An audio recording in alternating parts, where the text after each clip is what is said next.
যখন আবার মায়ের লাগালেন, বলে না দুষ্টের দমন, তো দুষ্ট যে তাকে তো দমন করতে হয়। সেই জন্য যখন আন্দোলন করা হলো, তখন রাতের আধারে তারা তখন তত্ত্বাবধায়ক সরকার ব্যবস্থা এনে বাস্তবায়ন করে ভোটে হেরে গেলেন। তার মানে বিএনপির ইতিহাস হচ্ছে, বিএনপিকে ছোট বাচ্চার মতো শাসন না করলে, আদর দিলেও বানরের মতো মাথায় উঠে যাচ্ছে ও কথা শুনে। একটা অনুষ্ঠানে দেখলাম আমার ভাই শিশির মনির এবং আমার আর এক ব্যারিস্টার ভাই, তারা স্বরাষ্ট্রমন্ত্রী ও আইনমন্ত্রীকে প্রশ্ন করছে যে চলেন সংসদে যে কোনো জায়গায় ডিবেট করেন। আজকে আমি ডিবেট না, আজকে আপনাদের মাধ্যমে সারা দেশের কাছে প্রশ্ন রেখে যাচ্ছি। যদি এই প্রশ্নের উত্তরগুলো দেয়, জুলাই সনদ বাস্তবায়ন করার দরকার নাই। যদি প্রশ্নের উত্তর দিতে না পারেন, কালকে সংসদ থেকে জুলাই বাস্তবায়ন করবেন। চলেন 1 নম্বর বলি, বঙ্গভবনে গেছিলেন সেদিন কোন আদেশের বলে? এই সংবিধানের কোথায় আছে সেনাপ্রধান ডাকলে আপনাকে বঙ্গভবনে যেতে হবে? নাই তো। আচ্ছা, সেদিন 5 তারিখ সন্ধ্যাবেলা কোন আদেশের বলে বেগম খালেদা জিয়াকে আপনারা মুক্তি দিলেন? আপনার আইনমন্ত্রী বললেন কি, যে আদেশ হয়নি 74 সালের পর। তাহলে এই যে বললো মিথ্যা, মিথ্যা না, এই অসত্য দিয়ে জাতিকে ঘুম পাড়ায় রাখা যাবে না। তার চেয়েও বিভৎস, এখানে মাহমুদুর রহমান ভাই আছে, উনি বিদেশ থেকে এসে, উনি যেহেতু ফিজিউটিভ, উনি জেলে গেছেন, তারপর আপিল করছেন, জামিন নিছেন, বেরো এসছেন। ডক্টর জোবেদা এবং ডক্টর তারেক বলবো না প্রধানমন্ত্রী তারেক? আচ্ছা, প্রধানমন্ত্রী তারেক। প্রধানমন্ত্রী তারেক রহমান কোন দিন জেলে গেলেন? ওনারা তো ফিজিউটিভ। তাহলে ওনারাও আদেশের মাধ্যমে রাতের আধারে, সেই সময়ের আইন উপদেষ্টা এবং আজকে যে আইনমন্ত্রী অ্যাটর্নি জেনারেল, এনারা একটা আদেশ বানালেন। কি আদেশ? যে ফিরে এসে জেলে না ঢুকেও আপিল করা যাবে। ও, তাহলে নিজের বেলায় বৈধ, অন্যের বেলায় সেটা অবৈধ। তাহলে বলেন, এই আদেশটা আপনি কি 74 সালে দিছিলেন না 2024 সালে দিলেন? আচ্ছা, এবার আসেন, আপনি অ্যাটর্নি জেনারেল অ্যাপয়েন্টমেন্ট হলেন 7 তারিখ, ওই দিন তো কোনো সরকার নাই। কোন আদেশ বলে আপনি অ্যাপয়েন্টমেন্ট হলেন?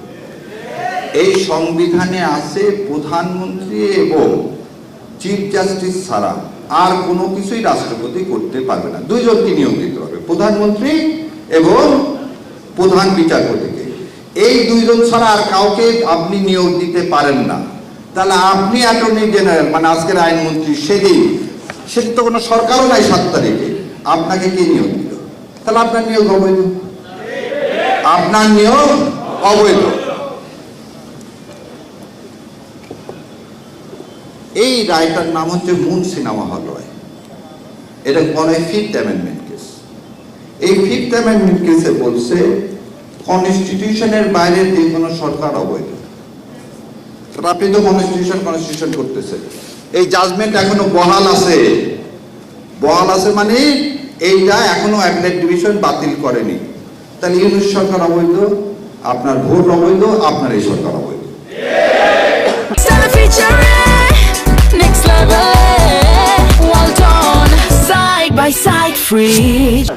একদিকে তো যেতে হবে না, হয় সংবিধান মানবো না হলে মানবো না।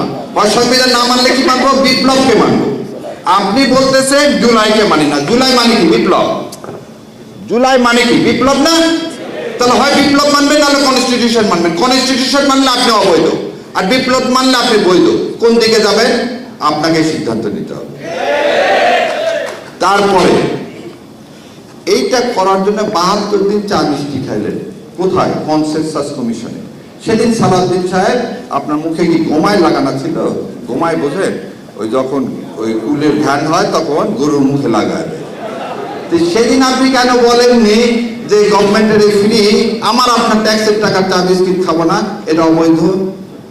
সব করলেন, সব করে এখন বলতেছেন এটা মানবো না।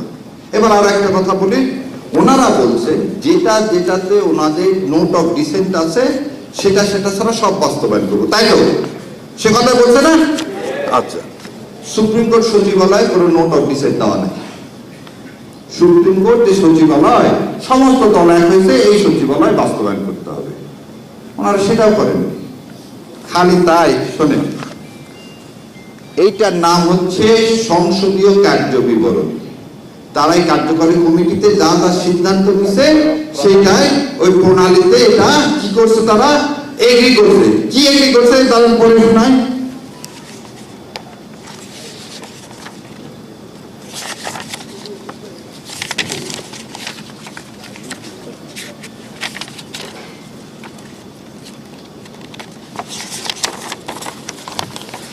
এইটা পৃষ্ঠা নম্বর 3, 10 বিতে বলছে এই যে সংসদ চলে গেল, এই সংসদে তারা 15টি অধ্যাদেশ সংশোধিত আকারে সংশ্লিষ্ট মন্ত্রণালয়ের মাধ্যমে সংসদে বিল উত্থাপনের জন্য সুপারিশ করবে। কোথায়? এই যে সংসদ চলে গেল সেই সংসদে এই 15টা বিল উত্থাপন করলেন না। কি কারণে করলেন না জানেন? এইটাই উত্থাপন করলে এই সালামকেয়ার ব্যাংকগুলো যাওয়া যেত না। তাহলে আপনি আপনার কার্যপ্রণালী মানতেছেন না, আপনি জুলাই সনদ মানতেছেন না, আপনি গণভোট মানতেছেন না, তাহলে আপনি মানবেনটা কি? সবার আগে বিএনপি, সবার আগে বাংলাদেশ না, সবার আগে বিএনপি। আর সবার আগে বিএনপি মানে বিএনপি না, সবার আগে হচ্ছে যে আমাকে ক্ষমতায় আনছে। ওই যে বলছে না আমি তো আসতে পারতেছি না, একজন আমাকে না বললে আমি তো দেশে আসতে পারতেছি না, তার মানে কি সুইচ এই প্রধানমন্ত্রীর হাতে না? ওই জন্য আমি বলি উনি চুপচাপ আছেন এই কারণে, কারণ উনি কথা বললে কখন নামায় দেয় ঘাট ধরে। কারণ সুইচ তো ওনার হাতে না, সুইচ তো ভারতের হাতে, দিল্লির হাতে। আমরা বলছি আজাদি না গোলামি, আজাদি আজাদি। তো সোজা আঙ্গুলে যদি ঘি না উঠতে বাবা। আর আমার শিশির ভাই বললেন ও শোনেন, এই বিচারক নিয়োগ দিচ্ছে না কি জন্য জানেন? এরাই হচ্ছে বিচার ব্যবস্থায় আবার এই একটু আগে বললাম না যে তারেক রহমান আর জোবেদা রহমানের যে মামলা রায় দিচ্ছেন, খালাস দিচ্ছেন, ওই জাজ সাহেব আগে রায় দিয়েছিলেন কি, শিশির ভাই সাক্ষী আছে, যে বাংলাদেশে তারেক রহমানের কোনো ভাষণ প্রচার করা যাবে না। ওই জাজ সাহেব আগে দেখলাম বঙ্গভবনে তারেক রহমানের সাথে হ্যান্ডশেক করার জন্য দৌড়ায় আসতেছে। তো সেই বিচারের কাছে আপনি কি জুলাই সনদের পক্ষে পাবেন? অতএব এই জুলাই সনদ বাস্তবায়ন করার আগে রাজপথ ছাড়া আর কোনো পথ নাই। আইনের ভাষায় আমরা সব বলছি। এখন কোর্টকে আপনি সেই কারণে বিচার বিভাগ স্বাধীন করতে দেন।